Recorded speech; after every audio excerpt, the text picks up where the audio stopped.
సప్తమోక్ష పట్టణాలలో ఒకటైన హరిద్వార్లో అన్నదానం చేస్తే ఎంతో పుణ్యం. ఈ దేవభూమిలో అన్నదానం చేయండి.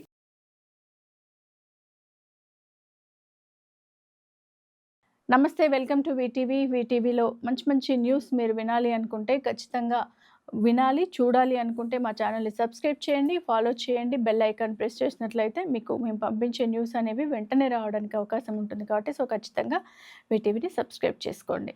అమెరికా అధ్యక్షుడు డొనాల్డ్ ట్రంప్ రష్యా చమురు కొనుగోళ్లపై భారత్పై విధించిన 50% సుంకాలు అమల్లోకి వచ్చాయి. ఈ టారిఫ్లు మన జౌళి, దుస్తులు, ఆభరణాలు ఎగుమతులపై తీవ్ర ప్రభావం చూపనున్నాయి. దీనికి ప్రతిగా భారత ప్రభుత్వం టెక్స్టైల్స్ ఎగుమతులను పెంచడానికి 40 దేశాలలో ప్రత్యేక కార్యక్రమాలను నిర్వహించాలని యోచిస్తోంది. యూకే, జపాన్, దక్షిణ Korea, Germany, France, Spain, Netherlands, Poland, Canada, Mexico, Russia, Belgium, United Arab Emirates, Australia వంటి దేశాలలో ఈ కార్యక్రమాలు జరుగుతున్నాయి. ఈ దేశాల్లో భారత ఉత్పత్తులకు మార్కెట్ను విస్తరించడమే లక్ష్యం. నాణ్యత, సుస్థిరతలో భారత నమ్మకమైన అలాగే సరఫరాదారుగా నిలవాలని, వినూత్న టెక్స్టైల్స్ ఉత్పత్తులతో ఈ మార్కెట్లో ప్రధాన పాత్ర పోషించాలని కేంద్రం భావిస్తోంది.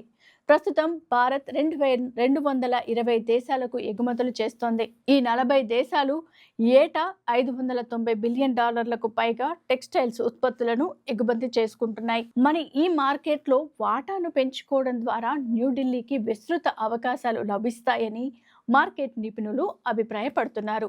ట్రంప్ టారిఫ్ల నేపథ్యంలో ఈ ప్రత్యామ్నాయ మార్గాలు కీలకమని వారు పేర్కొన్నారు.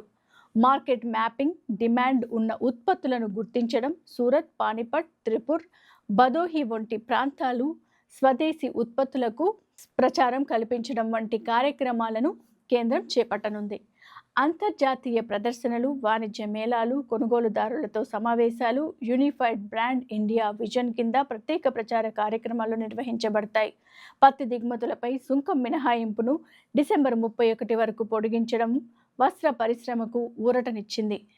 చూశారు కదా, మరి మనం స్వదేశీ వస్తువులను ఎప్పుడైతే ఎంకరేజ్ చేసుకుంటామో అప్పుడు విదేశీ వస్తువులు అనేవి మన దగ్గరికి రాకపోగా ఇలాంటి ట్రంప్ బెదిరింపులకు మనం భయపడాల్సిన అవసరం ఉండదు. అందరూ కూడా మన స్వదేశీ వస్తువులపైననే అలాగే విదేశీ వస్తువులను ఖచ్చితంగా మీరు అవాయిడ్ చేసినట్లయితే మన దేశాన్ని మనం బాగుపరుచుకున్న వాళ్ళం అవుతాం. ఖచ్చితంగా మోడీకి కూడా అందరూ అంటే ఈ స్వదేశీ వస్తువులు, ఫ్యాక్టరీలు, కర్మాగారాలపైన దృష్టి సారించినట్లయితే అందరికీ ఉపయోగకరంగా ఉంటుంది. Keep watching on VTV. నమస్తే.